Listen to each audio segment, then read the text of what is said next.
Assalamualaikum warahmatullahi wabarakatuh. Selamat pagi anak-anak.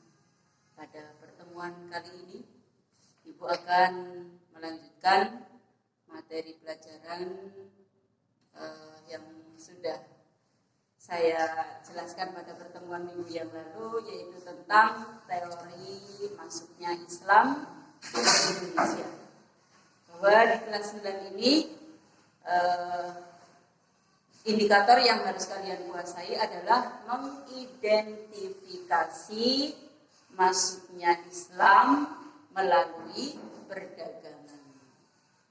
Boleh Ibu evaluasi bahwa pada pertemuan kemarin Ibu sudah menjelaskan tentang teori masuknya Islam ke Indonesia. Bahwa teori masuknya Islam ke Indonesia itu ada teori Gujarat, ada teori Makkah, ada teori Persia. Pada pertemuan kali ini, Ibu akan menjelaskan tentang cara masuknya Islam ke Indonesia. Kita tahu bahwa pertemuan kemarin sudah dipelajari bahwa Islam masuk ke Indonesia oleh para ahli sejarah itu berbeda-beda. Ada yang menyatakan bahwa Islam masuk ke Indonesia abad ke-7 dengan bukti-buktinya tentunya.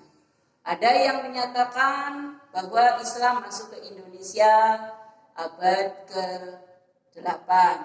Ada yang menyatakan bahwa Islam masuk ke Indonesia abad ke-13. Nah, teori masuknya Islam ke Indonesia ini dibuktikan oleh para ahli sejarah dengan berbagai bukti masing-masing. Sehingga kesimpulannya bahwa mana yang benar? Ketika kemudian kok ini menyatakan Islam masuk ke Indonesia abad ke-7, ini menyatakan ahli sejarah ini menyatakan bahwa Islam masuk ke Indonesia abad ke-8, ada yang menyatakan abad ke-13. Jadi vertebra. Semuanya benar. Karena apa?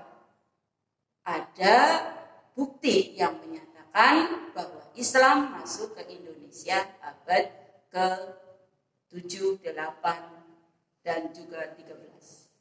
Sudah dipahami pertemuan kemarin. Maka pada pertemuan kali ini Ibu akan menjelaskan tentang bagaimana Islam yang dulu dibawa oleh Nabi Muhammad SAW di Makkah kok bisa sampai ke Indonesia. Para ahli sejarah menyatakan bahwa Islam masuk ke Indonesia melalui beberapa cara. Ada yang melalui cara perdagangan, ada yang melalui cara pendidikan atau pengajaran, ada yang melalui cara kesenian, ada yang melalui cara dakwah.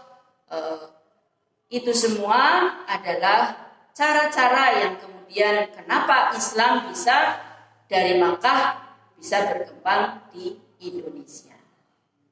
Pertama, yang perlu kalian pahami bahwa ketika Islam datang ke Indonesia, awal mula sejarahnya adalah dulu. Apakah Indonesia sudah menjalin hubungan bilateral dengan negara lain, dengan negara Timur Tengah? Jawabannya sudah. Apa buktinya? Dulu pedagang dari Gujarat, India, dari Persia, dari Makkah itu sudah berdagang ke Indonesia. Bagaimana kemudian masyarakat Indonesia atau pribumi Indonesia bisa masuk Islam? Karena kita tahu bahwa dulu kerajaan besar Majapahit, Sriwijaya itu masyarakatnya umumnya Indonesia itu belum beragama Islam. Kenapa kemudian mereka menjadi masuk Islam? Antara lain adalah karena datangnya para pedagang dari Gujarat, dari Persia, dari Arab. Yaitu apa? Itu melalui perdagangan. Kemudian yang kedua melalui cara pengajaran. Kalau tadi Ibu sudah menyampaikan bahwa melalui perdagangan, bagaimana sih caranya? Ya, kalau kita tahu di sini orang dagang biasanya itu kan antara pedagang yang satu dengan pedagang yang lain itu saling bercerita. Secara